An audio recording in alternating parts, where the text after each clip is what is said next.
CPM-ന്റെ മാനിഫെസ്റ്റോയിൽ പറഞ്ഞത് പരമദരിദ്രരായിട്ടുള്ള ആളുകൾ 4.5 ലക്ഷം കുടുംബങ്ങൾ കേരളത്തിലുണ്ടെന്നാണ്. ഈ പരമദരിദ്രരും അതീവ ദരിദ്രരും തമ്മിലുള്ള വ്യത്യാസം എന്താ? ഈ 4.5 ലക്ഷത്തിൽ നിന്ന് ഈ അതീവ ദരിദ്രരുടെ നമ്പർ 64,000 ആയി മാറിയത് ഏത് ചെപ്പടി വിദ്യയാണ്? മാനിഫെസ്റ്റോയിൽ പറഞ്ഞിരിക്കുന്നു 4.5 ലക്ഷം പരമദരിദ്രർ കേരളത്തിലുണ്ട്. അത് പ്രോജക്റ്റ് ആയപ്പോ അത് 64,000 പേരായിട്ട് ഈ പരമദരിദ്രര് അതീവ ദരിദ്രരായിട്ട് മാറിയിരിക്കുന്ന കാര്യമാണ്. രണ്ടാമത്തെ കാര്യം, ദരിദ്രരിൽ അതിദരിദ്രം ആയിട്ടുള്ളവർ. ഫുഡ് സെക്യൂരിറ്റി ആക്ട് പ്രകാരം കേരളത്തിൽ ഇപ്പോ AY വിഭാഗത്തിൽ എത്ര കാർഡുകളെന്നറിയോ? 5,95,800 പേരുണ്ട്. ദരിദ്രരിൽ അതിദരിദ്രം.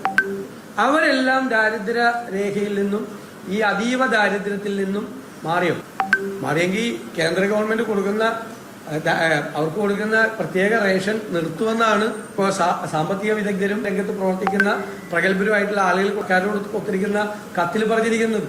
കാരണം ദരിദ്രരിൽ അതിദരിദ്രരായ ആളുകൾക്ക് ആണ് 5,95,000 പേരുണ്ട് സൗജന്യമായിട്ട് ഭക്ഷണം കിട്ടിക്കൊണ്ടിരിക്കുകയാണ്, അരിയും ഗോതമ്പും കിട്ടിക്കൊണ്ടിരിക്കുക.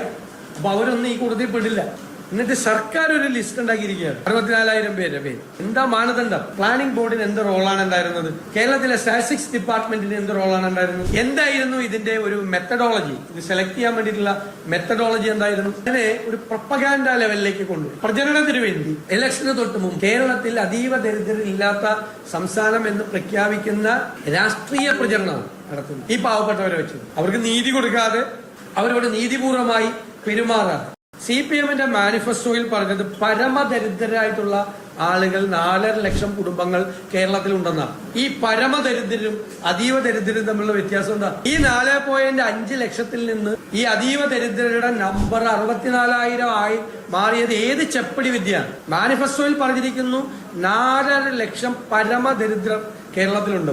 അത് പ്രോജക്റ്റ് ആയപ്പോ അത് 64,000 പേരായിട്ട് ഈ പരമദരിദ്രര് അതീവ ദരിദ്രരായിട്ട് മാറിയിരിക്കുന്ന കാര്യമാണ്. രണ്ടാമത്തെ കാര്യം, ദരിദ്രരിൽ അതിദരിദ്രം ആയിട്ടുള്ളവർ. ഫുഡ് സെക്യൂരിറ്റി ആക്ട് പ്രകാരം കേരളത്തിൽ ഇപ്പോ AY വിഭാഗത്തിൽ എത്ര കാർഡുകളെന്നറിയോ? 5,95,800 പേരുണ്ട്. ദരിദ്രരിൽ അതിദരിദ്രം. അവരെല്ലാം ദാരിദ്ര്യ രേഖയിൽ നിന്നും ഈ അതീവ ദാരിദ്ര്യത്തിൽ നിന്നും മാറിയെങ്കിൽ കേന്ദ്ര ഗവൺമെന്റ് അവർക്ക് കൊടുക്കുന്ന പ്രത്യേക റേഷൻ നിർത്തുമെന്നാണ് ഇപ്പോൾ സാമ്പത്തിക വിദഗ്ധരും രംഗത്ത് പ്രവർത്തിക്കുന്ന പ്രഗത്ഭരുമായിട്ടുള്ള ആളുകൾക്കാരോട് ഒത്തിരിക്കുന്ന കത്തിൽ പറഞ്ഞിരിക്കുന്നത്.